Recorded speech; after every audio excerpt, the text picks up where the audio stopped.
a cargo del presidente de la Pan American Energy, Alejandro Bulgeroni. Lo recibimos con un fuerte aplauso, por favor.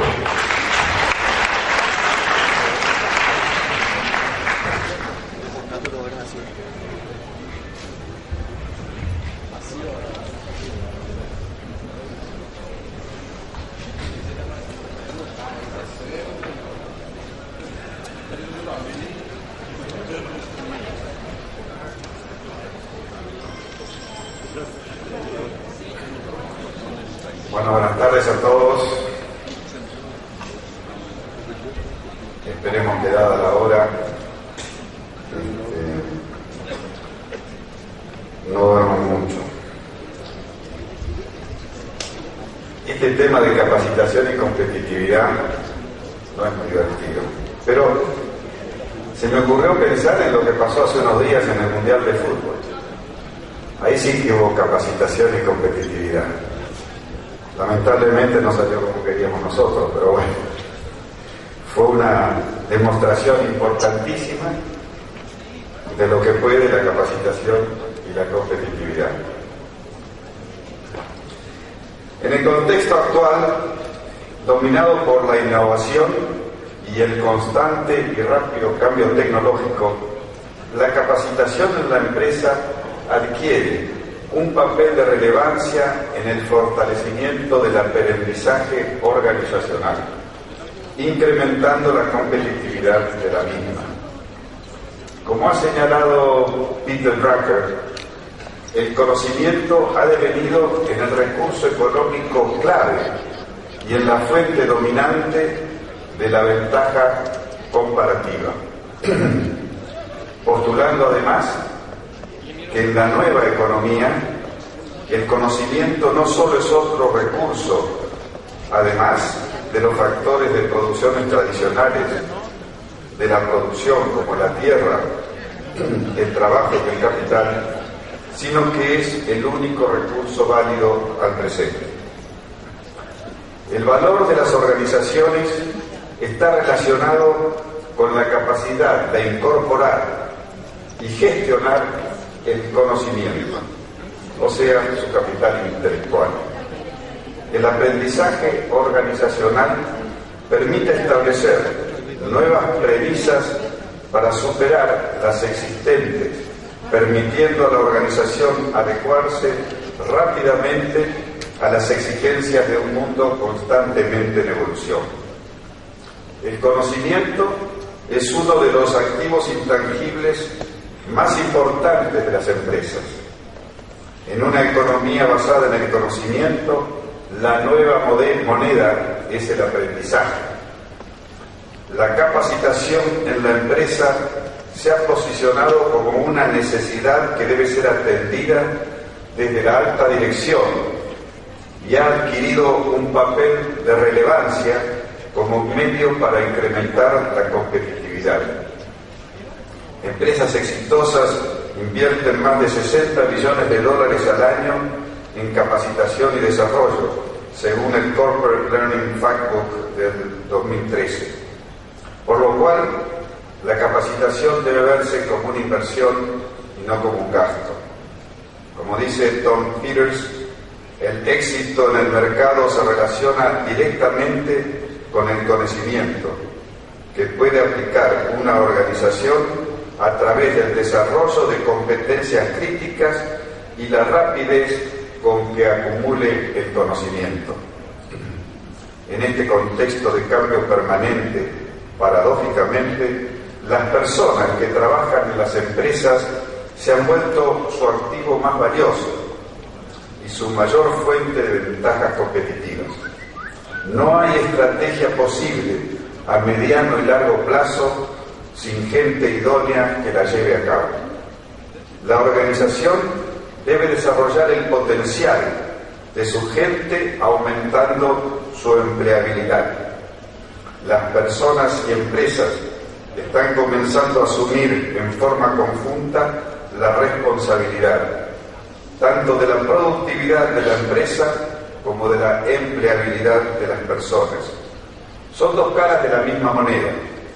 La mayor competitividad de la empresa está fuertemente ligada a la competencia profesional de sus colaboradores, que se relaciona directamente con su empleabilidad. Si ambos no trabajan en conjunto, la empresa no podrá competir con sus rivales y perderá mercado, y el trabajador estará destinado a la marginalidad laboral.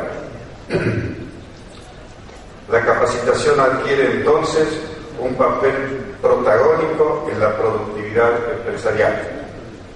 La formación para la productividad y la competitividad nace de la comprensión de las estrategias de la organización y de la manera como se traduce en acciones de capacitación las que se originan en el llamado diagnóstico de necesidades de capacitación. Este diagnóstico permite elaborar un plan de trabajo orientado a potencializar las capacidades de los colaboradores, teniendo como marco de referencia las estrategias de la empresa. Actualmente, el problema en muchas organizaciones no es la falta de personal, sino la falta de know-how, de capacidades claves, como las ciencias de la computación, matemáticas, ciencias físicas e ingeniería y management. Las empresas responden a esta situación aumentando la inversión en el desarrollo de sus recursos humanos a través del incremento de sus presupuestos de capacitación. Estados Unidos, por ejemplo, este incremento fue del 15% en el año 2013. Las organizaciones maduras, esta inversión no está solamente direccionada a capacitaciones de corto plazo, sino que significa identificar los gaps actuales y futuros, construyendo una supply chain del conocimiento para cubrir estos gaps en el mediano y en el largo plazo. Seike, profesor del MIT, sienta las bases de las organizaciones inteligentes. Para este autor, las Learning Organizations son aquellas en las cuales la gente expande continuamente su aptitud para crear resultados, donde se cultivan nuevos y expansivos patrones de pensamiento, donde la aspiración colectiva queda en libertad y donde se aprende a aprender en conjunto.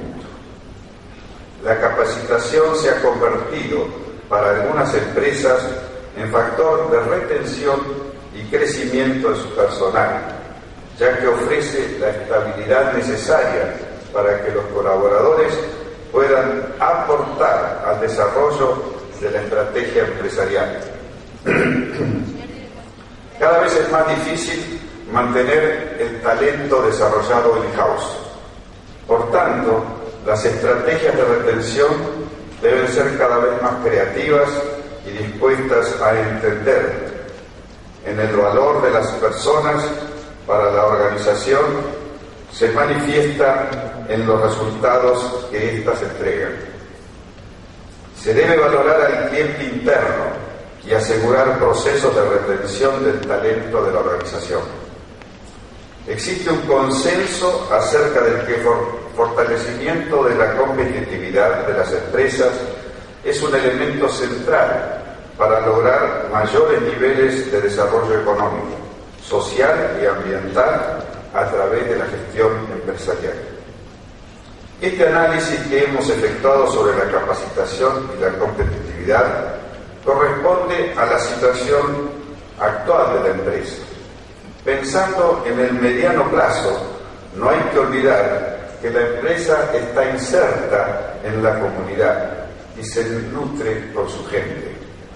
Fortalecer la educación es responsabilidad de los gobiernos, que deben desarrollar acciones para mejorar la situación social de la población, así como para adecuar la legislación laboral. Es también responsabilidad de las instituciones de enseñanza primaria, secundaria y universitaria, que deben adaptar sus programas al medio en que actúan.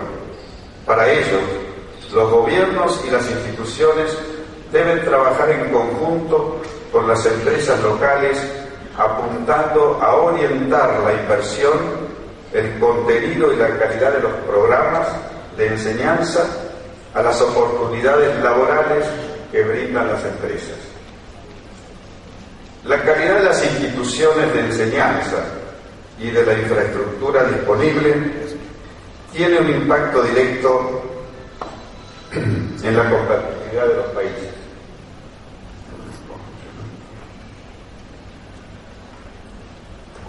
Vemos acá el ranking de competitividad global que publica el World Economic Forum. Hace un estudio de 150 países aproximadamente. Aquí vemos los 3 primeros puestos de competitividad global a nivel país: Suiza, Singapur y Finlandia, esto del año 2013. Y vemos la correlación que hay con la infraestructura, principalmente con la calidad institucional de la enseñanza. Suiza está primero, Singapur tercero, Finlandia segundo. Pero también está el número de patentes solicitadas por millones de habitantes.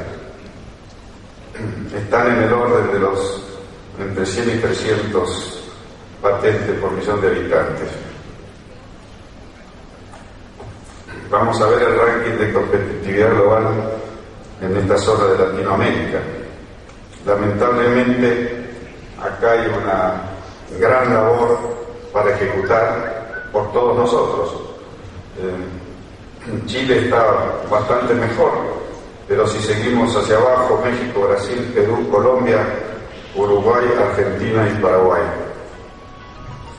Aquí hay un gran trabajo para hacer, pero evidentemente, si nuestros países no tienen calidad en la competitividad global, va a ser muy difícil que las empresas así lo tengan.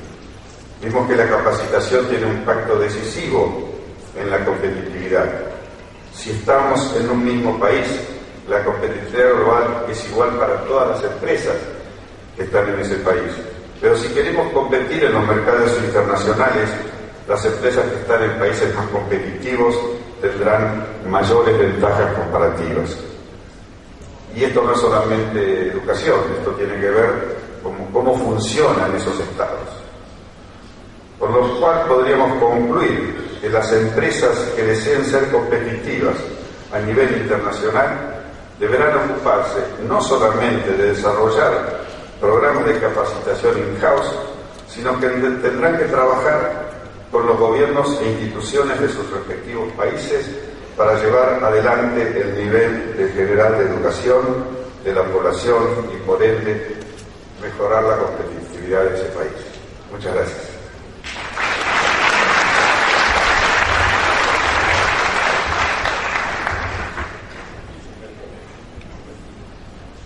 Muchas gracias, don Alejandro Bulgeroni.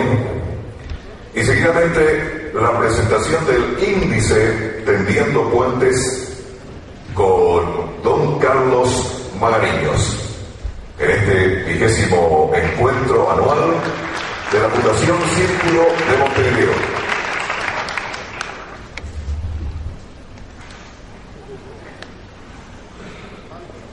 Muchas gracias, buenas tardes, señoras y señores, miembros del Círculo de Montevideo, autoridades.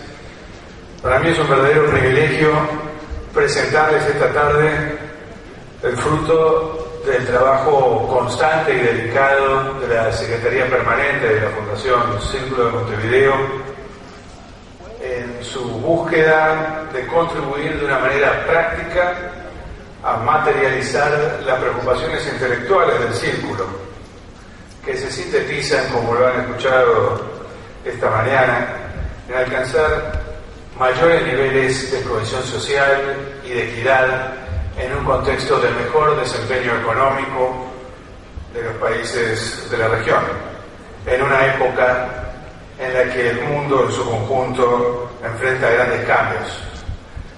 Este observatorio Tendiendo Puentes presenta esta tarde su primer producto inicial en el índice Tendiendo Puentes, que yo voy a tratar de resumir de manera conceptual.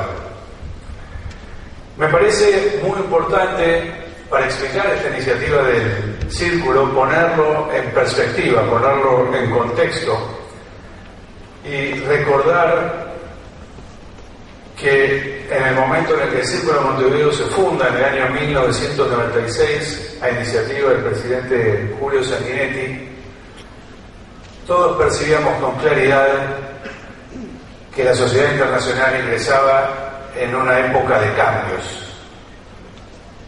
Poco después de la caída del muro de Berlín, parecía que la democracia política y la economía de mercado hacían una dupla imbatible para terminar con los debates ideológicos que habían dominado las discusiones acerca de la forma de conseguir mayores niveles de progreso y bienestar para la población.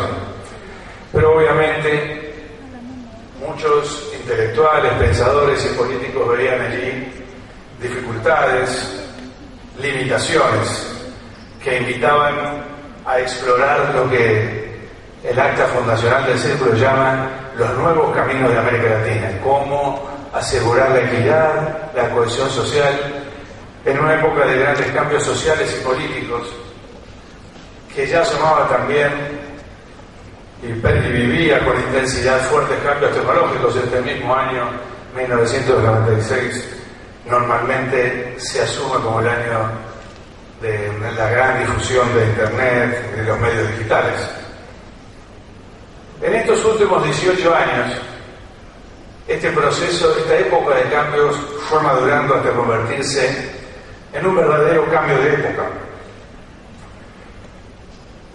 En este contexto donde una serie de hechos marcan sin lugar a dudas que estamos enfrentando un proceso que rompe con la organización económica y política del pasado, se hace necesario volver a pensar cuáles son las mejores maneras de crecer con equidad y lograr cohesión social.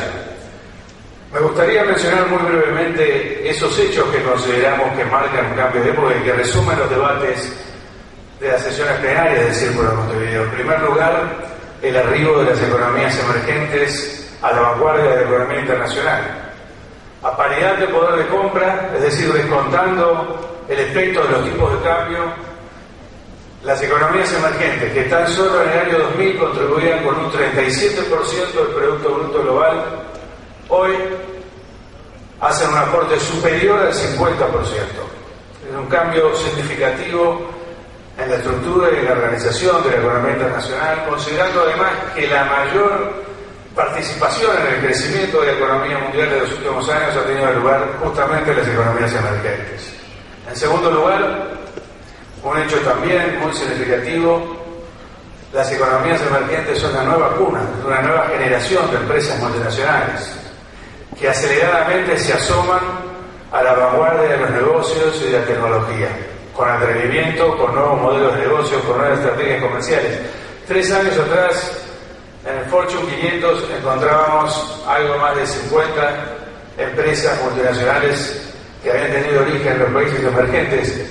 Hoy ya hay más de 130 compañías que tienen su origen empresario en los países emergentes, algunas de las cuales muy dignamente representadas acá en los miembros que participan del capítulo empresarial del Círculo de Montevideo. Al mismo tiempo presenciamos el surgimiento de una nueva clase media global. Digo que es una nueva clase media porque entre 2010 y 2020 tendremos unos nuevos 1.400 millones de personas que se suman a la clase media global, definida como aquellos que gastan entre 10 y 100 dólares diarios. Y 54% de esa población, que en el año 2010 se encontraba viviendo en Europa y en Estados Unidos, para el año 2020 tendrá su casa en Asia, representando el 42% del Producto Bruto Global, del gasto global de la clase media. Presenciamos también una nueva relación entre la humanidad o la capacidad agregada de producción de bienes y servicios de la humanidad y la naturaleza. Tomada a valores del año 2007, la producción de un año de bienes y servicios de nuestro sistema productivo requiere o requería aproximadamente 1,5 veces los recursos naturales que el planeta puede reponer a su tasa normal de reproducción. Algo así como decir que cada año de producción consume 1,5 planeta de recursos naturales. Y obviamente esto tiene profundas implicancias para la función de producción en el sistema de precios, porque es una realidad claramente insostenible a largo plazo y forzará importantes cambios tecnológicos y nuevos diseños de estrategias comerciales. El otro factor que nos marca fuertemente un cambio de época es la conectividad.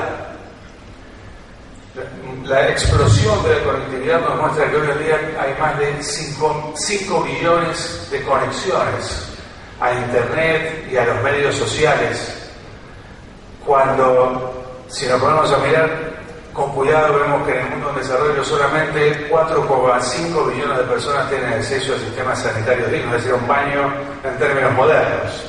Y se espera que esta conectividad todavía crezca otros 5 billones. Quiero hacer la salvedad que una persona puede tener más de una conexión a la red, que lo contrario no le darían los números, considerando la población global. Y la mayoría de esos 5 billones de nuevas conexiones van a venir de los países emergentes, en un contexto de globalización acelerada, donde no enfrentamos una, sino varias revoluciones tecnológicas que fertilizan distintos cambios de la ciencia progresiva y sistemáticamente.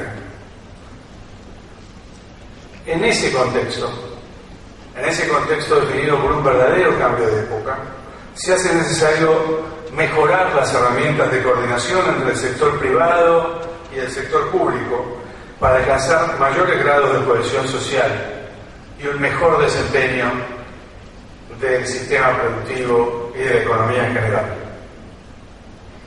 Este problema de la coordinación de esfuerzos ha estado permanentemente en el centro de las preocupaciones y las deliberaciones del Círculo de Montevideo en estos 18 años de debate. Y ha sido también un tema recurrente en los últimos 6 años en la comunidad internacional, que abrió importantes debates, sobre todo a partir de la crisis financiera internacional de los años 2007 y 2008, acerca de la necesidad de elaborar sistemas de alerta temprana y sistemas para la acción del desempeño económico y la satisfacción de las necesidades ciudadanas. Aquí me gustaría resumirles algunos de esas iniciativas que han tratado de mejorar la medición para la toma de decisiones, tanto de los formuladores de políticas como de los administradores gubernamentales y en general de la comunidad de negocios. Por ejemplo, la iniciativa del gobierno de Francia se estableció una comisión para el desempeño económico y el progreso social, que hizo un gran número de recomendaciones en el sentido de modificar los indicadores tradicionales de cantidades basados en las cantidades de producción para incluir indicadores relacionados con la satisfacción de la población y los niveles de vida, desde una perspectiva de los hogares y tomando en cuenta los niveles de riqueza. Del mismo modo, pueden visitar de una manera muy práctica el portal de la Organización de Cooperación y Desarrollo Económico, la OECD, y ver allí los esfuerzos de esta institución para desarrollar lo que ellos denominan un índice de vida mejor, un índice de mejor vida, Better Life Index, incluyendo dimensiones de satisfacción de la sociedad, de los individuos, que tratan de reflejar de una manera más acabada el progreso de las sociedades en elevar la calidad y el nivel de vida de sus ciudadanos. Hay muchos otros informes que están listados aquí en esta cartilla, a lo que no me voy a referir en detalle, pero conceptualmente me gustaría señalar que todos estos esfuerzos buscan moverse desde una medición mecánica de cantidades producidas, hacia una medición del desempeño y más allá de eso a una medición del bienestar. Ese ha sido el debate de la comunidad internacional durante los últimos años. Y en ese marco, con toda humildad, el Círculo de Montevideo ha desarrollado su observatorio Tendiente Puentes. Este es el portal en nuestra página de internet que quiero cordialmente invitarles a visitar, donde tratamos de resumir la intención de este observatorio, las pretensiones que tiene de funcionar como una mesa tendida donde los distintos actores, el sector público, el sector privado, la sociedad civil, la academia, pueden intercambiar opiniones, experiencias acerca de la mejor forma de organizar un sistema de medición que se adapte y que considere las particularidades locales.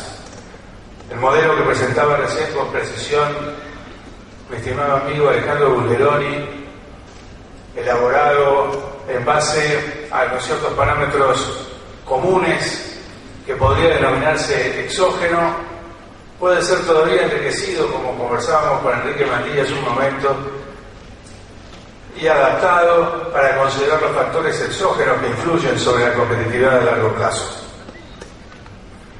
Justamente el título del observatorio pretende reflejar la necesidad de vincular, de establecer relaciones que permitan relacionar al sector público y al sector privado de una manera eficiente y establecer puentes además entre las necesidades de atender los problemas de la situación actual y el arbitraje necesario para construir las instituciones y las condiciones para aumentar la competitividad en el futuro.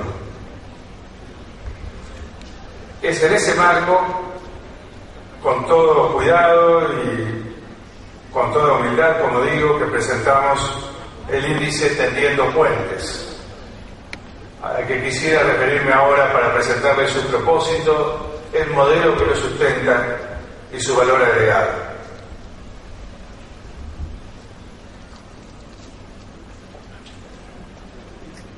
El propósito fundamental del índice, como decía recién, es el de contribuir a la construcción de instituciones que ayuden a gobernar el proceso de competitividad, vinculando esfuerzos que tienen lugar en la comunidad de negocios con las políticas públicas y tratando de establecer prioridades entre la atención de las necesidades más urgentes y los esfuerzos del mañana, los esfuerzos necesarios para que la ciudad viva mejor en el mañana.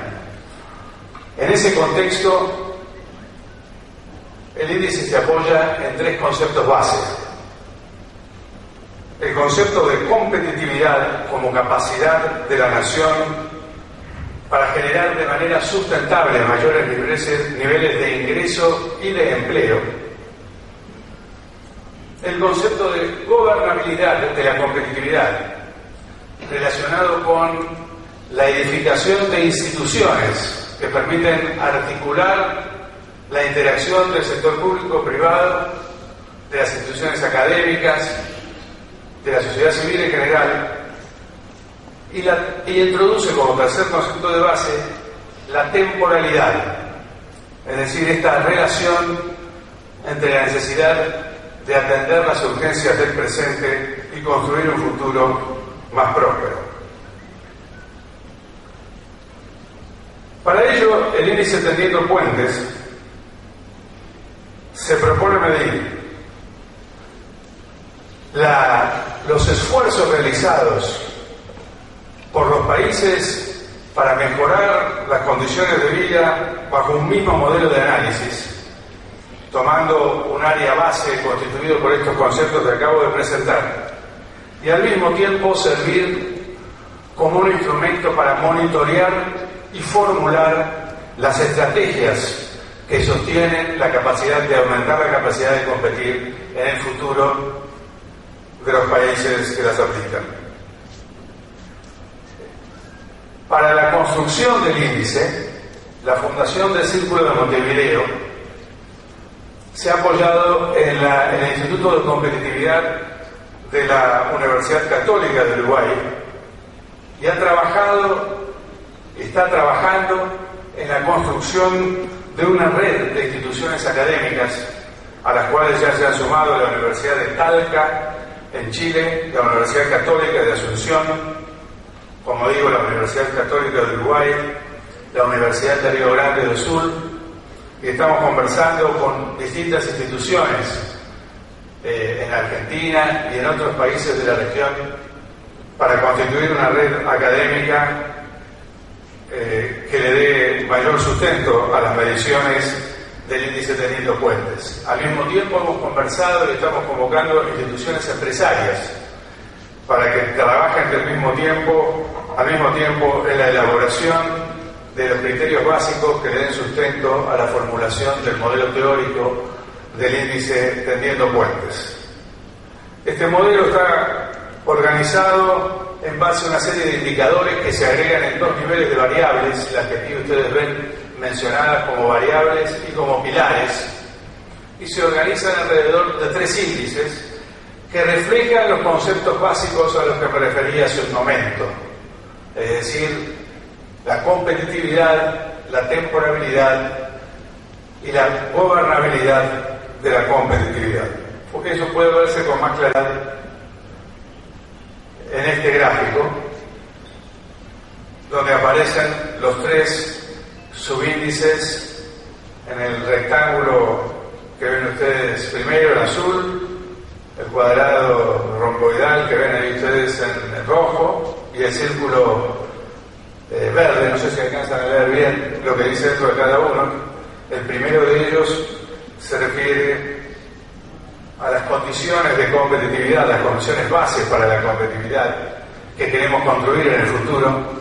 El central se refiere a la gobernabilidad de la competitividad, es decir, a las instituciones que gobiernan el proceso por el cual crece la competitividad de los países. Y el círculo verde se refiere a las condiciones de partida, las condiciones actuales que requieren la atención de recursos por parte de gobiernos y de la sociedad en general. La fórmula que ustedes ven debajo trata de sintetizar, asignando ponderadores, la forma en la que el índice resulta construido. En esta primera fase de ensayo, el observatorio le ha asignado a estos distintos factores, estos distintos subíndices, un porcentaje del 40% aproximadamente, tanto a la administración de la problemática actual, de las necesidades del presente, como a la construcción de la capacidad de competir en el futuro, y un 20% aproximadamente a las instituciones que tienen que ver con la gobernabilidad de la competitividad. Aquí tienen ustedes las variables más agregadas que hemos denominado pilares y que tienen que ver con cada uno de los subíndices. Me gustaría señalar por aquí, en el gráfico, la inclusión de varios variables que no son de análisis habitual en estos indicadores de competitividad, como los niveles de inclusión y distribución, los niveles de calidad de vida o de igualdad de oportunidades. Hace un rato me refería a los temas de conectividad o a las cuestiones de valores y cultura. Y quiero decir que en este terreno el Observatorio del Círculo de Montevideo ha tratado de tomar y de incluir en su formulación las recomendaciones de las comisiones a las que me referí anteriormente y que fueron oportunamente instituidas tanto por el gobierno francés como por las Naciones Unidas. Por esa razón ustedes se encuentran también en el índice de gobernabilidad variables tales como la institucionalidad y la organización formal a nivel país, la interacción público-privada, el liderazgo participativo o el gobierno corporativo empresarial.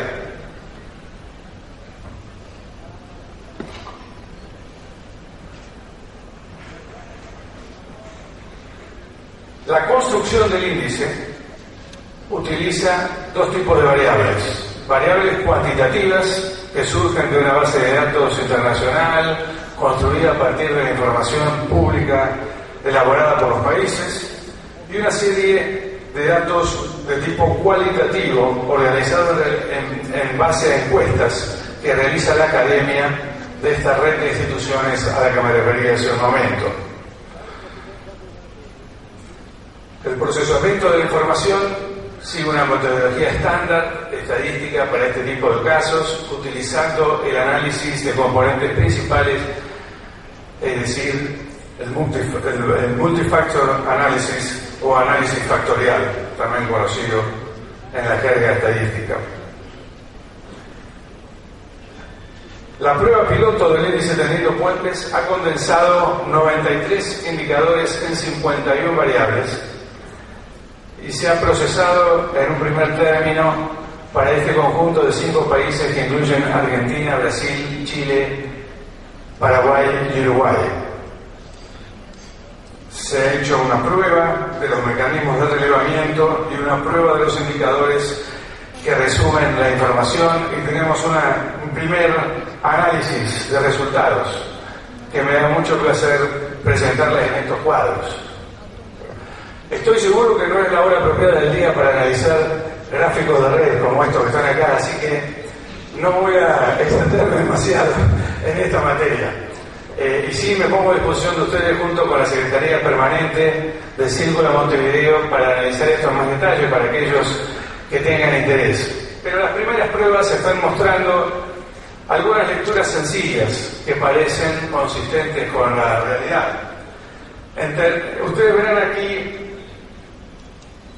una línea roja que representa la construcción de competitividad del futuro y una línea azul que tiene que ver con la administración de las necesidades presentes. Lo que se ve aquí en este color de tipo marrón es la gobernabilidad de la competitividad, un aspecto en el que el índice tiene que seguir trabajando para mejorar sus mediciones. Pero básicamente uno podría decir que en estos gráficos se ve, por ejemplo, que un país como Argentina, para referirme a mi país de origen, durante el año 2002 a 2007, donde se estaba recuperando de una crisis económica muy profunda, dedicó considerables esfuerzos a construir una capacidad de competencia en el futuro, mientras que en el periodo 2007-2012, donde la capacidad de competencia parecía asegurada o más asegurada que en el periodo anterior, disminuye sensiblemente su dedicación a construir capacidad de competencia en el futuro para administrar la coyuntura de una manera más inmediata. Mediciones similares pueden verse para otros países, pero básicamente lo que se trata de reflejar en estos gráficos de red es ese arbitraje de las autoridades, pero también de la comunidad, en términos de los esfuerzos invertidos para administrar las necesidades más urgentes que presenta la situación actual versus la necesidad de construir capacidad de competencia en el futuro. Estoy seguro que estos gráficos van a suscitar alguna controversia en la audiencia. Ya veo gente señalando con el dedo, pero aunque me lo pidan, no voy a extenderme en este tema ahora. Me quedo a disposición de la audiencia. Sí me parece importante destacar que el propósito de este índice está puesto en orientar la gestión de la competitividad de países, de regiones, de ciudades, y que su construcción es el resultado de un proceso flexible, dinámico y adaptativo que trata de incorporar las características particulares de cada uno de los países o de las regiones que aspiran a utilizarlo. Y más importante aún, es que este índice no está diseñado para participar en torneos de estadística, aunque tiene una base estadística sólida, sino más bien tiene un componente importante de estrategia. Lo que busca es formular estrategias y medir los esfuerzos el éxito relativo en la implementación de esas estrategias para poder corregir el rumbo a tiempo y mejorar la capacidad de competir en el futuro. De alguna manera, los resultados de esa medición entonces generarán menos controversia porque serán resultados consensuados por todos los agentes que buscan generar un entorno más competitivo, y sus alcances pueden permitir comparar esfuerzos domésticos con los otros esfuerzos que realizan países de la región o distintas regiones, gestionar el avance hacia nuestros objetivos y explicar qué cosas influyen más en la formación de competitividad a largo plazo. Esta es de alguna manera el valor agregado del índice, su capacidad de medir esfuerzos y su posibilidad de contribuir a la generación de estrategias. Quiero invitarlos con toda cordialidad a debatir y a participar en el proceso de desarrollo de este índice del Observatorio Tendiendo Puentes, con el propósito de aterrizar estas riquísimas discusiones que hemos tenido esta mañana, muy elocuentes, muy concentradas en la discusión o en la propuesta de distintos mecanismos para construir una sociedad más justa, más igualitaria, en un mundo sumido en un cambio de época. Muchas gracias.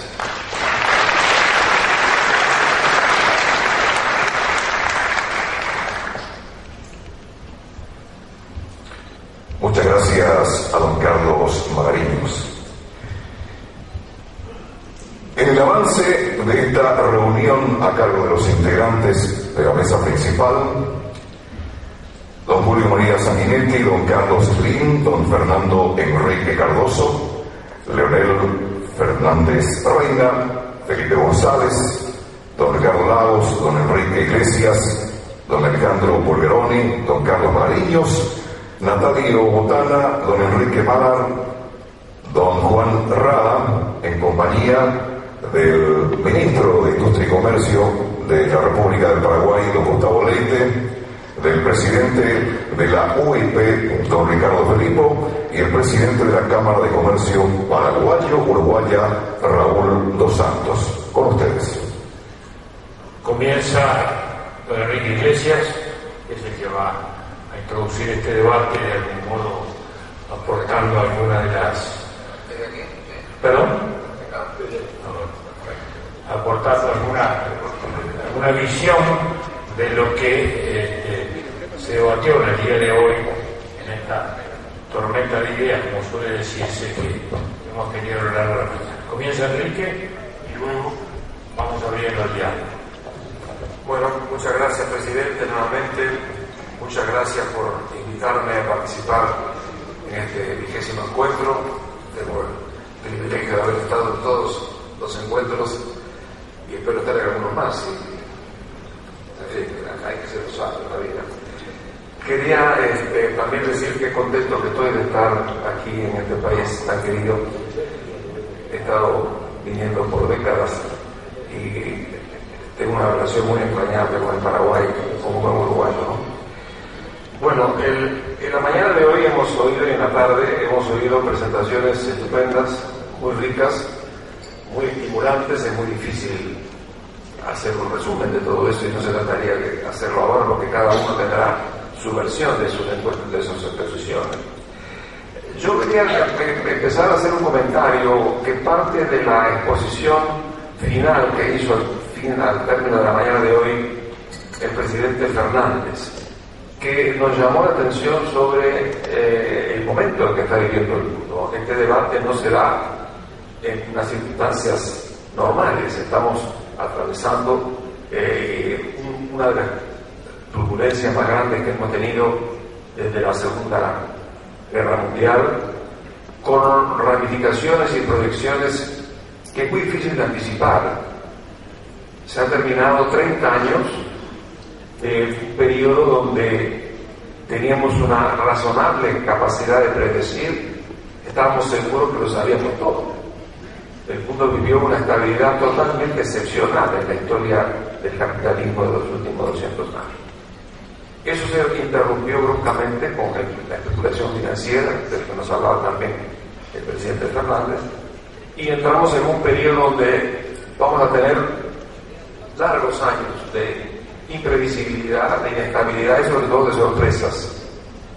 Es muy difícil anticipar en el día de hoy. El otro día el Fondo Monetario está incorporado a fórmulas y a mecanismos de previsión y de anticipación a varios años, pues el director económico del fondo, Miguel Lanchard, decía: nosotros ya no hemos decidido pasar a navegación visual. Nos manejamos, vamos viendo la mano y ahí. Bueno, si lo dice el Fondo Monetario, que ha sido la institución rectora y sigue siendo de las finanzas mundiales, pues ustedes cómo viene la mano. Ahora, es muy difícil anticipar, pero sí es en cierta manera posible determinar 4 o 5 campos que se están construyendo. El primero de todos es el campo económico. Estamos entrando en campos importantes de paradigmas económicos en el mundo. Salimos de la economía de la producción a partir de las materias primas, a partir de las industrias, y estamos ahora pensando en la economía del conocimiento, el nuevo factor dinámico que está moldeando, está cambiando las reglas del juego y sobre todo cambiando incluso la estructura de la empresa. Es un fenómeno, y del comercio internacional. Ya el comercio no se hace más en productos terminados, sino en cadenas de valor, que son los que realmente dominan el escenario comercial del mundo. Sabemos que tenemos otra sociedad. Esta mañana se mencionó aquí particularmente, el presidente Sanguinetti lo mencionó en particular, las nuevas clases medias, sociedades que ya están en este momento con nuevas demandas, con nuevas aspiraciones, con nueva capacidad de protesta, un mundo de clase media que no sabemos todavía cómo administrarla políticamente. Sabemos que hay que hacer algo, pero todavía el sistema político va bastante retrasado en su capacidad de administrar ese proceso. Sabemos que tenemos también un nuevo sistema de relaciones internacionales. Se está produciendo la transferencia del poder económico más grande de la historia del planeta, del occidente, del oriente y el sur. Eso es un fenómeno nuevo en la historia de la humanidad. Conocimos del oriente al occidente, pero en un volumen realmente espectacular. Esto significará ciertamente que se están rehaciendo las relaciones internacionales. Está pasando aquí al lado, en Brasilia, con los 5 grandes países que son el 40% de la población mundial, se organizan para generar respuestas o instituciones que pueden de alguna manera incidir en el sistema financiero que viene de la Segunda Guerra Mundial y donde no han tenido espacio suficiente para pronunciarse. Es decir, ese tipo de fenómenos nos muestra que estamos realmente enfrentados a un momento de cambio muy fuerte y a veces no nos damos cuenta realmente cómo en la profundidad de esos cambios, cómo todo esto tiene que ir a una nueva gobernanza mundial, a nuevas relaciones internacionales y sobre todo a grandes acuerdos valóricos, porque en este momento no solamente se están trasladando factores productivos, se están también confrontando valores. Y eso es una gran tarea del futuro de la humanidad. Yo creo que las cosas, en alguna forma, van a implicar una enorme energía política del mundo para no transformar esa confrontación de valores en confrontación armada. Hoy por hoy, sí, lo que sabemos es que hay una especie de falta de comando. En lo político, como en lo económico, estamos un poco no pueden sin charge, por ese norteamericano. Y eso es un tema que realmente no es fácil de asimilar. En ese contexto, que nos introdujo muy bien el presidente Fernández, es que hay que discutir esta historia del empleo, gran tema y un tema además que afecta no solamente al nivel de vida de la gente, afecta también al sistema productivo y a todo lo que es la vivencia en el planeta. La palabra trabajo viene del latín, y en latín se decía tripalium, el tripalium. Y el tripalium era un instrumento de tortura que usaban los romanos para estimular el trabajo de los esclavos. Y ahí viene la palabra trabajo. Y esa forma de vincular trabajo con eso nos pone un poco nerviosos, pero realmente es así, porque en aquella época, en el Ágora se discutía de filosofía, pero los filósofos trabajaban los esclavos. Y lo mismo pasaba en Roma, de alguna manera, eso dura y después se traslada a la Galia, conociendo que era lo que trabajaban los nobles, hacían la guerra y algunas otras cositas, pero trabajaban en un tema que era de su competencia. Entonces, ese tema de trabajo en realidad irrumpe como un tema central en el debate casi con la revolución industrial. Carlos Slim lo mencionaba hoy mañana, ciertamente la revolución industrial sacude en forma tal el sistema productivo que genera un tema social importante. Ahí aparece un poco el tema del trabajo con el gran impacto que tuvo la tecnología de los transportes, las comunicaciones, la máquina de vapor, etc. Bueno, yo creo que de alguna manera la humanidad se fue acomodando al tema a partir de lo que también se mencionaba hoy, de lo que mencionaba también ayer. Es decir, que de alguna forma, cuando la productividad empezó a irrumpir en el sistema agrícola, bueno, pasamos a trabajar en la industria. Y cuando en la industria ya no daba más, pasamos a ir a los servicios.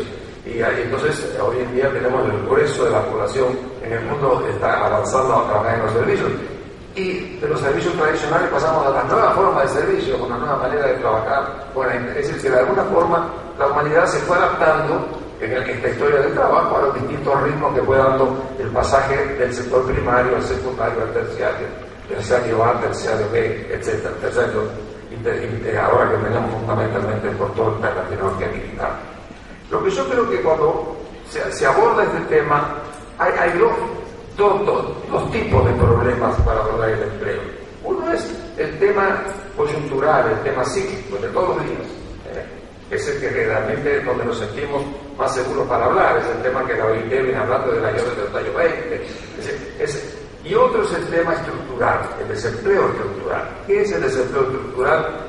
Los economistas dicen que es el desempleo que se genera cuando una economía está en equilibrio, sin inflación, ahí queda el resto.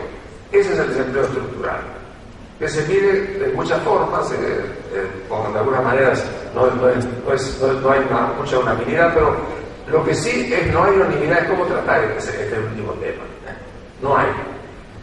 Hay mucha más seguridad en lo primero, en el empleo que se caracterizado con el ciclo económico, pero hay muchas más dudas en la academia respecto al último tema. Estamos todavía en debates muy grandes. Yo voy a volver un poquito más adelante haciendo bien todo lo que se dijo en la mañana de hoy. Y con respecto al desempleo cíclico, coyuntural, hoy desde mañana se vincularon y de la tarde se vincularon los distintos componentes que afectan el desequilibrio coyuntural. Por supuesto, la tecnología es el tema que realmente más ha impactado al empleo a lo largo de los años. Sobre este tema hay visiones optimistas y visiones pesimistas. En el año 1930, Keynes visitó Madrid y en Madrid hizo una conferencia sobre el tema del desempleo y donde acuñó la palabra desempleo tecnológico. Fue el primero que de alguna manera introdujo en el debate la idea del desempleo vinculada a la introducción de la tecnología, pero con una visión optimista. Él de alguna manera descubría que a partir de esa tecnología había de evolucionar de forma de ir generando nuevos empleos a la gente a lo largo del tiempo. Otra versión, las versiones pesimistas, encuentran que esto lo está llevando a un callejón sin salida, que de alguna manera el avance de la tecnología puede ser un factor de desempleo permanente y estructural que puede partir precisamente de la incapacidad del sistema de absorber a la gente en el sector productivo. Interesante destacar de que de alguna manera este tema está estrechamente vinculado al propio sistema capitalista. El señor Schumpeter, este gran economista, hace 50 años hablaba de la destrucción creativa como una forma de legalizar el sistema productivo. Hay que destruir para poder construir más y mejor. Y eso lo hacemos con tecnología y lo hacemos con la innovación. Entonces, el shock tecnológico y el shock innovador, que es un poco lo que hoy está moviendo el mundo a un ritmo que no conocíamos. Siempre hubo innovación, afortunadamente, y siempre hubo también alguna forma de innovación tecnológica. Pero el ritmo con que se produce hoy ese tema, eso sí, es un problema que es novedoso en el mundo y es lo que conmueve la vorágine de cambio tecnológico, que lo vemos todos los días nos cambian los celulares, nos cambian los internet. Hay una dinámica que hay efecto de chocar un poco. El proceso productivo está permanentemente cambiando para poder generar destrucción creativa. Pero muy interesante esta mañana también que se empezaron a mencionar dentro de esa visión del desempleo cíclico algunos aspectos muy importantes que hay que tomar en cuenta y que están dentro del concepto general de empleo. Una es la informalidad. En América Latina, por eso el volumen de gente trabaja en el sector informal. Son los trabajadores independientes que están dependiendo de las turbulencias del mercado, todos esos elementos que de alguna manera generan la enorme vulnerabilidad que tiene hoy estar en el sector informal de la economía, sin protección, sin ningún tipo de de capacidad, de previsión social, en fin, ahí hay una matemática en América Latina, un tema muy grave. Se dan por empleados, pero son empleados informales, que no tienen, por tanto, esos sistemas de protección, no hay sindicatos, no hay... El otro tema que se mencionó, y creo que fue Lago que lo mencionó, fue el tema duro de la exclusión como tal en una sociedad. Los excluidos profundos, es decir, gente que realmente vive en los suburbios de las ciudades, o que vive de alguna manera es completamente excluida, no tiene trabajo, no van a la escuela, es el sector de violencia, el sector de exclusión de los niños, es un problema realmente que también forma parte del tema con esa característica. Y por supuesto, el tema de la juventud. Yo le confieso que este para mí es un tema, lo estoy viendo ahora en España, donde el 50% hay un 50% de desempleo. ¿Y por qué es un tema importante? Porque en realidad estamos hablando de la gran masa de gente del mundo, gente menor de 30 años, estamos hablando de porcentajes muy altos de la sociedad que son jóvenes. Y la juventud que se ve hoy en día asediada por dos temores. Uno, el temor a morir, el miedo a morir, porque en el fondo la violencia que anda por ahí y que nos tiene a todos muy inquietos y preocupados son gente joven, de buena general son los jóvenes. Ya no es la juventud de la Edad Media, donde iban las cruzadas, era un acto heroico, una especie tenía algo de romántico, todo aquello. No, hoy el primer miedo es a morir. Si no vemos qué es lo que nos pasa a nosotros en Centroamérica, cuando se reclutan a los muchachos jóvenes para formar parte del terror, de la violencia y de la organizada. El otro es el miedo grave, que yo lo veía recorriendo la calle de Madrid, por ejemplo, que es el miedo a sobrar. El joven que le parece que está sobrando, que hace 2 años que se recibió y que no entra al trabajo. El miedo a sobrar es una cosa muy dramática, es muy feo. Yo hablaba a veces con los muchachos ahí en la Puerta del Sol, informalmente, claro, en el sentido de que están sobrando, de que hay una sociedad que no los incorpora. Por eso que el tema del empleo en la juventud para mí es un tema de la mayor importancia y han hecho bien de traerlo a la reflexión. Ahora, a mí me pareció también que otro tema, la forma de armar todo esto, de alguna manera Ricardo trajo el tema de la llamada articulación. Es verdad, ¿cómo resolvemos este tema? Normalmente la articulación era entre empleado y empleador, fue donde ciertamente empezaron a venir los COPET, los consejos de salario y todo lo demás. Pero también tenemos hoy en día el problema que se produce en la articulación entre personal ocupado y desocupado. Una cosa que yo he visto en España. Es decir, dicen, bueno, pues están pidiendo medidas que solamente se ocupan de los que tienen trabajo y los que no tienen trabajo. Es ese 25% que está en la calle, está sin trabajo. ¿Quién se ocupa de ello? ¿Quién los representa? Los sindicatos representan a los hombres. Ese tema de articulación, por lo menos como uno lo ve así, donde te veo hoy en España, se da cuenta que es un tema muy serio. Como muy serio también todo el tema que tú planteaste de ciudadanía, del ciudadano y del político. Entonces ahí hay un gran tema que es fundamentalmente un tema de carácter político, que yo creo que importa mucho y se hizo muy bien ponerlo arriba de la mesa. Entonces, volviendo un poco al que hacer con respecto a estos temas del ciclo. Los liberales, la solución liberal es grave. La solución liberal dice, bueno, mira, aquí de lo que se trata es que los salarios son muy altos, los beneficios son demasiados, hay que bajarlos a las nuevas condiciones para que puedan ser absorbidos por el sistema. Y en el caso del desempleo, de la misma forma, se trata fundamentalmente de encontrar el nivel del costo donde realmente se pueda insertar en una nueva forma de productividad. Esta es la solución liberal, para ello el sistema tiene solución. Ahora, en otras soluciones el tema es mucho más complicado, porque implica simplemente entrar en la dinámica de la sociedad, donde los temas son mucho más difíciles y mucho más complejos, sobre todo cuando estamos entrando en sociedades más democráticas, donde la gente se expresa, protesta, sale a la calle y pide, como se decía, lo decía también Ricardo, el tema de llevar adelante en esa sociedad el tema de la calidad. Bueno, el RIT trae un tema muy importante, que yo creo que es un tema de futuro, y es que es el sistema de seguridad social. Nosotros los uruguayos, que era un sistema hace los años 10, estábamos preocupados por ese tema, porque ciertamente la gente vive mucho más, se jubila muy temprano, y somos jubilados de jubilados. Tantos años más de jubilado casi como de trabajo. Ese tema hay que resolverlo, y eso implica ciertamente una extensión del proceso, que implica una cosa que a nosotros, a mí personalmente, me preocupa por razones más de tipo personal. Yo estoy trabajando con una fundación en Uruguay que se ocupa del tema de los mayores. ¿Se ve por qué esos mayores es muy importante este tema, porque hay mucha gente, no solamente tenemos un país con escasez de oferta de trabajo en ciertos sectores, sino que mucha gente quiere trabajar siendo mayor. Hay que buscar una solución al envejecimiento activo. El que quiere quedarse en su casa mirando televisión o tirándole maíz a la gallina, se trata de ellos. Pero el que quiere realmente conseguir... Entonces, ese es un tema importante que se trabaja en la mañana de hoy y de alguna forma la presentación del film fue por ese lado. El tema de capacitación, como traía hace un rato el amigo Bulgeroni, yo creo que eso forma parte, evidentemente, de la preocupación por el desempleo conjuntural. Y hablaba de la capacitación en la empresa. Y lo mismo en la forma de capacitación inteligente. Alguien mencionaba hoy, no sé si fue tú, el tema de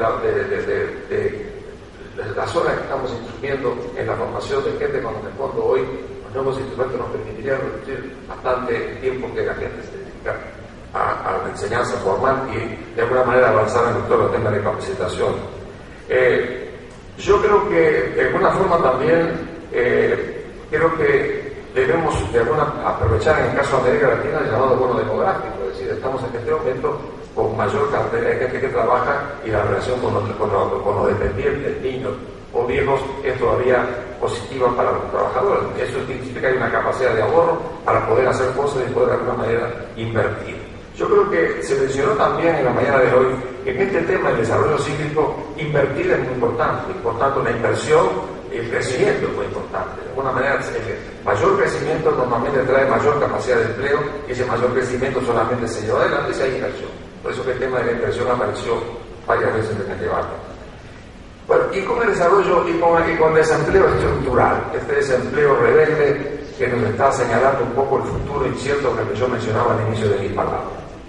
Bueno, no sabemos cómo tratar el tema, esta verdad de la cosa. La academia no tiene respuesta clara a todo eso. Tiene líneas sobre las cuales podrá operar el futuro, pero de ahí a creer que estamos en esencia de soluciones claras, no las hay. Por lo menos yo no las conozco. Yo creo que, ¿qué es lo que sabemos? Bueno, sabemos que vamos a entrar en nuevas formas de trabajo. La Internet está viendo el trabajo a domicilio, trabajo de distinto tipo de calidad de trabajo dividido, también se planteó aquí por los amigos en la mañana de hoy. Sabemos también que el tema de horas de trabajo, nosotros fuimos bajando de las 60 horas, empezó las horas en la Edad Media, 72, se trabajaba el domingo, pues el Señor con suerte descansó el domingo, y no trabajaría también el domingo. No, de alguna forma, 60 horas, de los 60 horas pasamos a 48 con la revolución socialista, pasamos a 44, estamos a los 40, en Francia intentaron 36, 35, así que de alguna manera el tema de las horas, el horario de trabajo va a ser parte de él. Yo una vez les sentí decir a Leon Tiel, gran pensador hace muchos años, cuando estaba a plantearse este tema, allá por los años 70, decir que realmente la solución a largo plazo pasa por la reducción de las horas de trabajo, lo cual abre otro tema, que es cómo administrar el ocio, etc. Bueno, pero de alguna manera este tema también forma parte del futuro. El reparto de horas, también se planteó hoy aquí, entonces, ahí hay un tema importante, es decir, si el número de horas se reduce en este momento con respecto a 10 años, se invierte 50% menos de mano de obra para hacer un auto que hace 10 años. Y el 25% del trabajo para identificar un niño. Es decir, que de alguna manera la capacidad de producción ha mejorado en función de los avances de la tecnología. Ese es un tema importantísimo, que yo creo que se viene, creo que está en las líneas a pensar a la comunidad. Se habló también del tema de la relación de todo esto con la desigualdad. El tema de la desigualdad se ha puesto de moda. Nosotros tú has dicho una vez que Brasil no era un país desigual, sino es un país muy rico. No era pobre, era eso mismo. Yo creo que se puede decir para toda América Latina. La desigualdad sigue siendo un tema central. Hasta ahora ese tema lo teníamos nosotros como un tema del tercer mundo. Afortunadamente, el señor Piketty, cuestionando la pereza del pensador francés, que dijo, mire, el tema también está en el norte. Estados Unidos es una sociedad muy desigual. Y eso significa que va a dar lugar a movimientos sociales. ¿Y por qué? Porque la acumulación de capital gana más que el crecimiento del producto. Entonces saca una teoría que podrá ser cuestionada, pero que hoy por hoy ha sido un campanazo en los Estados Unidos, que el tema de la desigualdad es importante. ¿Y qué pasa con este tema de desigualdad y el trabajo? Bueno, pasa que países donde se aumenta la capacidad de empleo, como en Estados Unidos, se hace mayor la desigualdad. Y en Europa, que se acerca más a los problemas de la igualdad, aumenta más el desempleo. Y digo eso, hay que explicarlo y hay que administrarlo, pero es la realidad. En esa vinculación entre desigualdad y trabajo, Estados Unidos, por un lado, privilegia la oferta de trabajo y se hace más desigual. Europa privilegia la igualdad y tiene más desempleo. ¿Cómo se explica esto? Muy complicado, pero yo creo que es uno de los temas, por eso digo yo que en materia de crecimiento estructural tenemos que de alguna forma tener que avanzar mucho más en el conocimiento de los hechos, pero se están moviendo las ideas. Y termino, yo creo que el pleno empleo, yo creo que es quizá hoy una gran ilusión. Es decir, tenemos que acostumbrarnos a vivir en circunstancias mucho más inestables, tenemos que avanzar en distintas líneas, la sociedad se va a ir acomodando. Yo soy optimista en el largo plazo, pero en el corto plazo hay problemas, pero sobre todo algo que se mencionó acá, todo esto significa nuevamente grandes articulaciones. El consenso social es fundamental. Es decir, que tanto el futuro del mundo, el futuro de América Latina solamente se va a materializar en la buena dirección si somos capaces realmente de concertar consensos sociales entre el empleador y el empleado, entre el Estado y el ciudadano, es decir, entre la comunidad internacional a distintos niveles. Realmente el mundo de hoy requiere más que nunca de la mesa de negociación para concertar los esfuerzos y evitar los peligros que nos acechan si nos seguimos dividiendo, enfrentando y matando. Muchas gracias.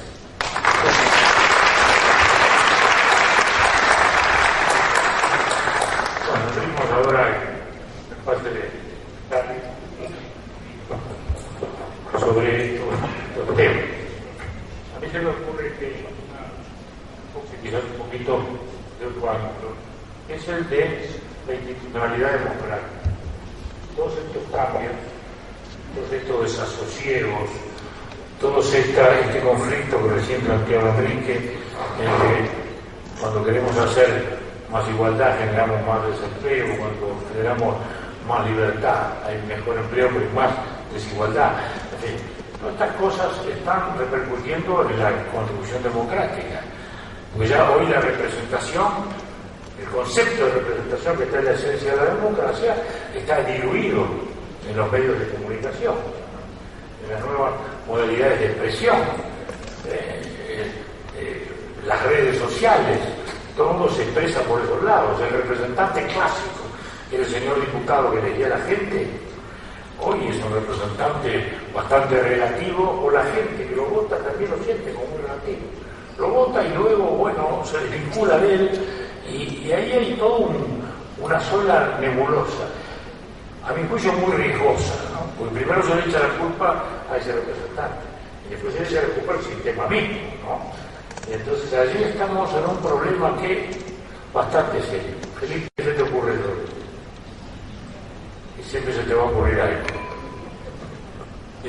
Se me ocurre decir que abusé mucho ya del uso de la palabra, que era más, pero el tema que sugiere presidente Sanguinetti, ya lo hemos hablado en alguna ocasión. Yo he hecho una reflexión sobre eso que me gustaría sistematizar en una reunión ad hoc. Yo creo que estamos viviendo una crisis de gobernanza de la democracia representativa que hasta el momento en que vivimos es el único sistema de gobierno democrático que funciona. Pero estamos viviendo una profunda crisis de gobernanza de la democracia representativa. ¿Cuántos factores inciden en eso? Es lo que me gustaría desarrollar más, además del trabajo que ya voy haciendo, porque los factores que inciden de eso, por una parte, son el proceso de globalización económico-financiera, crea la conciencia en los ciudadanos de que la toma de decisiones de sus representantes, y la única democracia representativa es la que se realiza en el Estado-Nación, el proceso decisional de sus representantes parlamentarios y ejecutivos no toca ni de cerca los grandes problemas y las grandes decisiones económicas que influyen en el devenir inmediato de los ciudadanos. Es decir, se ha supranacionalizado, entre otras cosas, el sistema financiero, la economía. Recuerdo un día que cuando hablamos de esto, Carlos Slim me decía, el margen de error de los gobiernos para fallar en la política macroeconómica ha disminuido sensiblemente. Y yo pensé que el margen de error es siempre tan amplio como el campo. Lo que ha disminuido es el margen para hacer las cosas bien, porque hay muchas variables de ajuste que tener en cuenta. Ahora, para cometer errores, pues Venezuela la lopa, error tras error, tras error, tras error, hasta destruir el aparato productivo más rico de América Latina, más rico de recursos. Bueno, hay varios factores, yo señalaré dos. En una punta, la supranacionalidad. En Europa hay un ejemplo muy acabado de esas cosas, la supranacionalidad en las decisiones que afectan, o los ciudadanos lo sienten, como que afectan a su vida cotidiana y que no depende de su representante ni de nadie que haya elegido para ser representante suyo. Dependen de instancias muy, muy por fuera del espacio público que compartimos como Estado-Nación, donde se realiza la democracia representativa. Otro elemento que acaba de mencionar el presidente Sanguinetti, el otro elemento, el papel de las redes sociales, que yo creo que todavía no aprendemos lo suficientemente. Alguna vez he intentado definir en qué mundo vivimos. Yo creo que vivimos una revolución tecnológica que ha eliminado la barrera del tiempo y del espacio para comunicarse entre los seres humanos, estén en el lugar que estén en el planeta. Yo, por primera vez en la existencia del ser racional, la barrera para comunicarse con el otro, sea cual sea la distancia física existente y por tanto se mide en distancia temporal, ha desaparecido. Nos podemos comunicar por primera vez en tiempo real y eso a la vez está generando, y ha salido esta mañana, elementos de interdependencia, siempre serán desequilibrados, elementos de interdependencia que nunca antes existieron. Esa broma que no es broma que hacen del efecto ala de mariposa, que resulta que hay una crisis en la islita de Malta, una crisis financiera. La isla de Malta, por favor, es el 0,02% del Producto Bruto de la Unión Europea.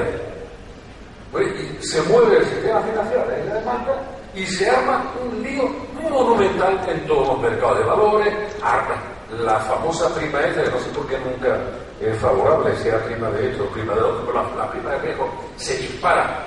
Bueno, si es el 0,02% del PIB, por favor, que no. Bueno, pues el maldito efecto a la de mariposa que pone de manifiesto la tremenda interdependencia.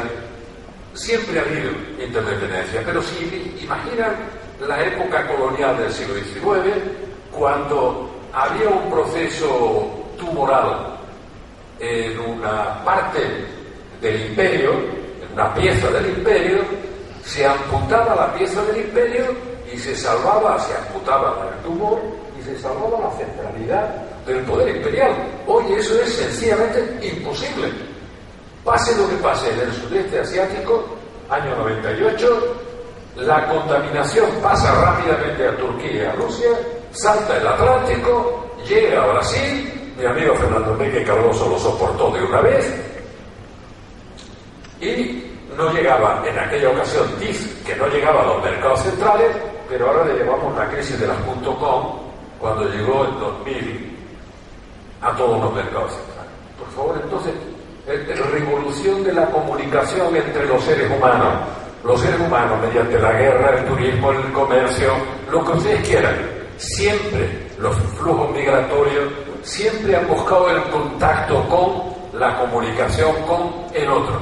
Y de pronto hay una herramienta que hace que esa comunicación se produzca en tiempo real y eso escala la revolución científico-tecnológica en todos los niveles.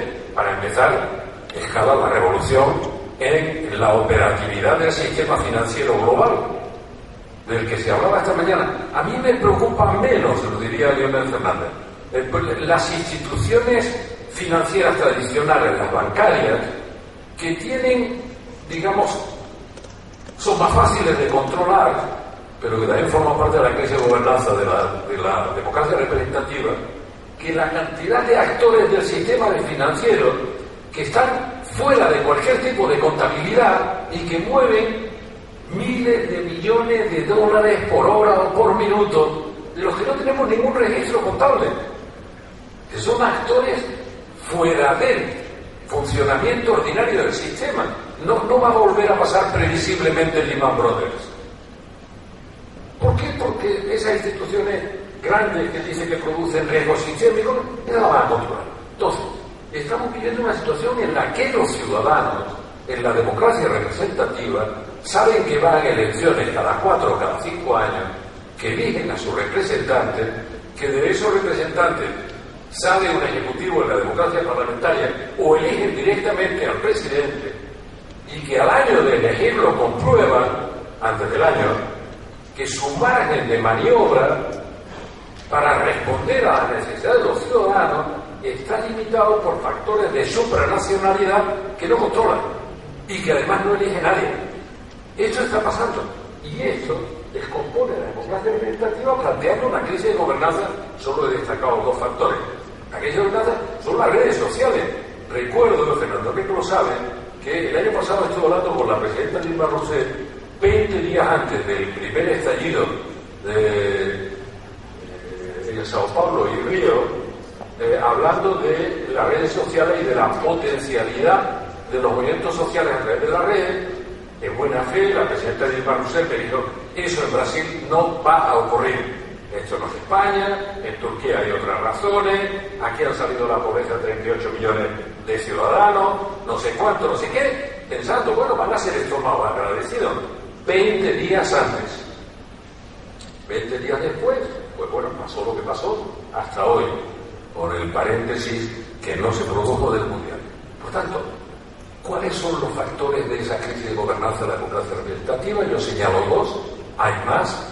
Es muy importante intentar analizarlo, porque frente a esa crisis de gobernanza de ese modelo, empiezan a proponerse arbitrariamente lo que Fernando Enrique llama utopía regresiva, tanto respecto de la respuesta económica como desde el punto de vista de la respuesta de gobernanza. Entonces la gente quiere decidir todo directamente en una especie de referéndum permanente sobre todo, lo cual es imposible, obviamente imposible de gobernar. Pero la democracia representativa está herida en torno. Y en América Latina, que parecía que la libraba, vemos la emergencia, como ahora en Europa, de partidos que nunca existieron y que emergen y sobresalen en la medida en que se presentan como antipartidos. La política antipartido organizada en partidos. En España, hoy Lionel se refería a Francia, pero en España tenemos el fenómeno ahora nuevo que llama la atención de estos muchachos de Podemos, que tienen exactamente la misma estrategia que llevó a Chávez al poder en Venezuela. Exactamente. Incluida la sustitución del sistema, inventar de nuevo con el analismo propio de esos procesos, inventar de nuevo a Venezuela como república, nuevas formas de representación, de democracia directa, de no sé cuánto, no sé qué, que terminan casi siempre, no iba a decir en un modelo comunista, porque no es verdad, no es un modelo comunista, es un modelo leninista, exactamente comunista. Notario que Botana, que ha reflexionado mucho sobre estos temas, ¿alguna visión? Bueno, muchas gracias, presidente.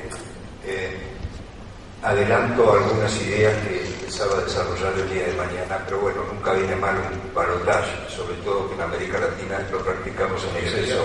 El día de mañana también se interpreta como un indefinido. Hay un problema con la democracia representativa que es el siguiente. La democracia representativa, fíjense, esto se lo dice un historiador, es inventada, porque fue una de las invenciones más geniales que conoció la historia de Occidente hacia fines del siglo XVIII, como respuesta a un problema muy serio que se había advertido en las antiguas democracias clásicas, las democracias napoleonenses, donde una participación directa del pueblo cara a cara podía degradarse en corrupción. Se piensa la democracia representativa, por consiguiente, como un sistema de distancia. Como un sistema de distancia. El pueblo, pequeño al comienzo, mucho más grande al final de este proceso, elige a sus representantes y los representantes con distancia frente a los problemas inmediatos de dicho pueblo legislan y gobiernan. Lo que se ha roto, lo que se ha quebrado en estos comienzos del siglo XXI y finales del siglo XX es este circuito.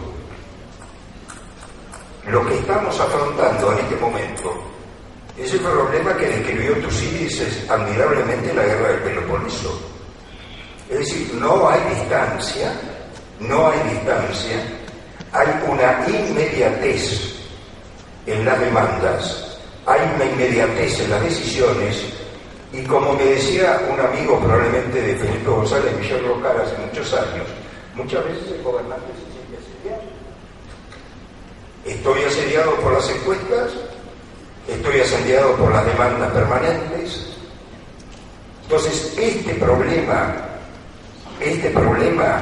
los países que más lo sufren son aquellos países que tienen sistemas de mediación más débiles, sistemas de mediación político más débiles. A mayor debilidad histórica de los partidos políticos, mayor crisis de gobernanza, como la llama Felipe González, de la democracia representativa. Y a mayor debilidad de las instituciones propias del Estado Nacional, mayor probabilidad de una crisis de gobernanza en nuestros países. Entonces, yo creo que estamos frente a un problema de una gravedad extraordinaria porque estamos describiendo los síntomas, estamos viendo los problemas, pero las soluciones se hacen tremendamente difíciles. Porque ciertamente hablamos de la presencia de las redes sociales, pero las redes sociales están representando en el día de hoy una suerte de pluralismo negativo. Son 1000 cabezas que surgen capaces de decir que no, y son 1000 cabezas incapaces de articular una política positiva. La política positiva, nos guste o no nos guste, la siguen articulando los partidos políticos dentro de una democracia, porque son ellos, a fin de cuentas, los que a través del voto van a tener que gobernar. Entonces aquí tenemos un momento de transición histórica muy serio, muy serio, donde en América Latina, y con esto termino, presidente Sanguinetti, en América Latina por lo menos podemos dedicarnos a hacer lo mínimo indispensable para tratar de sobrellevar este gran momento de cambio. Y lo mínimo indispensable es seguir defendiendo contra viento y marea una democracia de partidos políticos. Contra viento y marea hay que defender una democracia de partidos políticos, no por razones de principios, sino por razones utilitarias, porque el sistema de las redes sociales o genera nuevos partidos políticos con capacidad competitiva y con capacidad de alternancia, o de lo contrario fenece a través de este ejercicio de lo que yo llamo pluralismo negativo. El arte de decir que no, el arte de vetar, pero no el arte de gobernar. Y en segundo lugar, tema crucial que hemos desarrollado en el curso de esta mañana, o por lo menos ha habido atisbos muy interesantes, insistir mucho en el componente específicamente institucional de nuestra democracia. Porque daría la impresión que aquellas democracias débiles desde el punto de vista institucional o aquejadas por conflictos de divisiones étnicas o por conflictos de divisiones nacionalistas, tribales, me atrevería a decir, son aquellas que más están sufriendo este momento de cambio y de transformación. Entonces, la defensa del componente institucional de nuestras democracias sigue siendo, yo diría, uno de los desafíos más grandes que tiene por delante la democracia representativa, porque no hay democracia representativa sin un marco institucional capaz de darle a ella sentido y continuidad. Lo diré de manera no elegante para contrarrestar a Natalia. La suma de los agravios, por razones que haya en cada agravio, no crean un programa de gobierno, pero pueden destruir la gobernanza. Es así. La gobernanza. Lo que pasa es que una multitud no es una opinión, puede ser una multitud de uno. A veces se habla de una opinión pública que es una entelequia, ¿no? ¿Qué es la opinión pública? Es un monstruo sin cabeza, puede ser una multitud de uno, ¿no? Pero no la expresión de una tendencia, digamos, ¿no? ¿Cómo no? Adelante.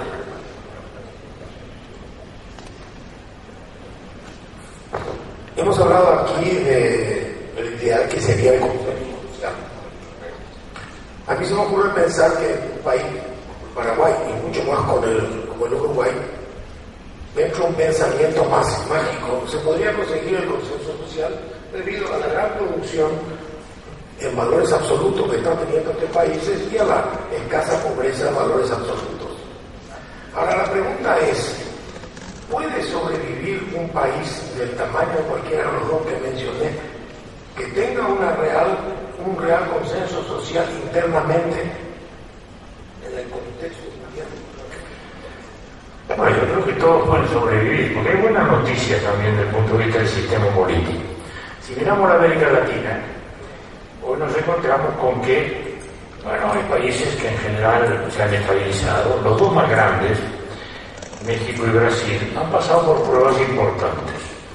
México tenía el problema que pasará después que caiga el PRI, ¿no? Que parecía que iba a ocurrir la hecatombe. Un día el PRI perdió, vino un gobierno de signo contrario, se repitió el mismo gobierno de signo contrario, ahora volvió el PRI. Bueno, y la democracia mexicana ahí está funcionando. Naturalmente, toda esta crisis fantástica o este cambio económico fantástico nos agarra en momentos distintos. Una buena noticia ha sido Brasil. Brasil nunca tuvo partido mayormente, ¿no? Ni aún en la época del imperio. Hoy tiene corrientes estables que le han dado una gran estabilidad al sistema. Entonces, es muy importante cuidar el sistema. Y ahí viene el drama, ahí viene el arte de la política. Porque el político tiene, por un lado, las tensiones y los reclamos acá, y por otro lado, la visión de largo plazo. Es decir, el reclamo del día le pide gasto, ¿eh? Si tiene una visión de largo plazo clara, le pide inversión, ¿no? Entonces, ¿cuánto invierto? El futuro del Paraguay no va a estar en el sí que dé hoy a un reclamo circunstancial. Va a estar en las carreteras que hagan, en los puertos que mejoren, en las industrias que incorporen más innovación. Ahí va a estar. Pero también me puede ocurrir que invierto mucho en todo esto y me tapa la marea del reclamo, ¿no? ¿Verdad? Y ahí, bueno, ahí está un factor imponderable que es el arte de la política. Pero creo que hay países que hemos ido avanzando hacia un consenso fuerte desde el punto de vista político. Eso no quiere decir unanimidad, porque ese es el otro tema, ¿no? No hay unanimidad necesaria e imprescindible. El consenso tiene que ser en algunos asuntos básicos, en otros lo vamos a seguir discutiendo, ¿no? Y yo creo que nuestros países en estos años han crecido, el propio Paraguay, vamos a entendernos, ¿no? Del Paraguay de la larga dictadura al Paraguay de la democracia alternativa de estos años, bueno, es otra cosa. Incluso resolvió una crisis política difícil adentro de la institucionalidad, más allá de que el Mercosur no haya entendido nada, ¿no? Que eso corre por mi cuenta, ¿verdad? Y lo digo con toda tranquilidad.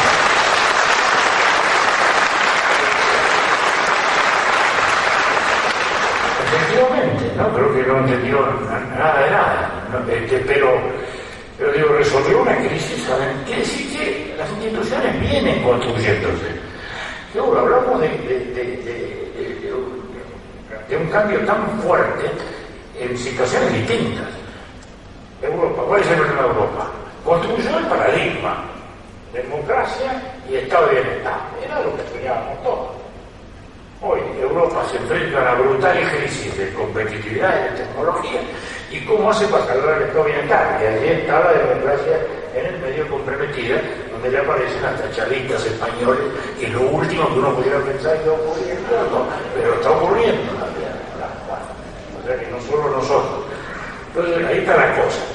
Pero yo miro todas esas cosas con optimismo, en la medida en que logremos, bueno, que no la clase política, anoche lo discutimos en la televisión, pero a mí no me gusta que hablar de clase política.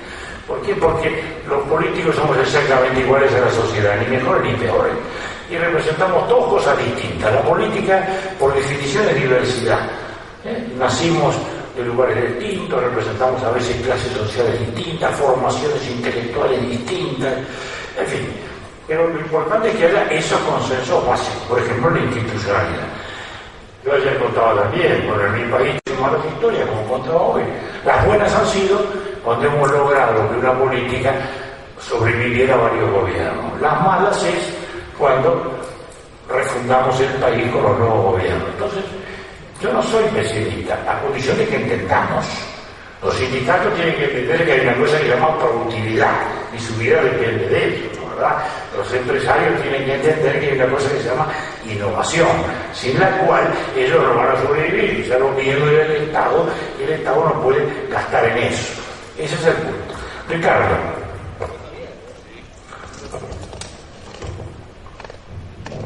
En este tema de estado de bienestar y cómo se le hace, yo creo que lo que estamos queriendo decir aquí es cómo hacemos una sociedad en donde logramos que el ser humano no tenga miedo.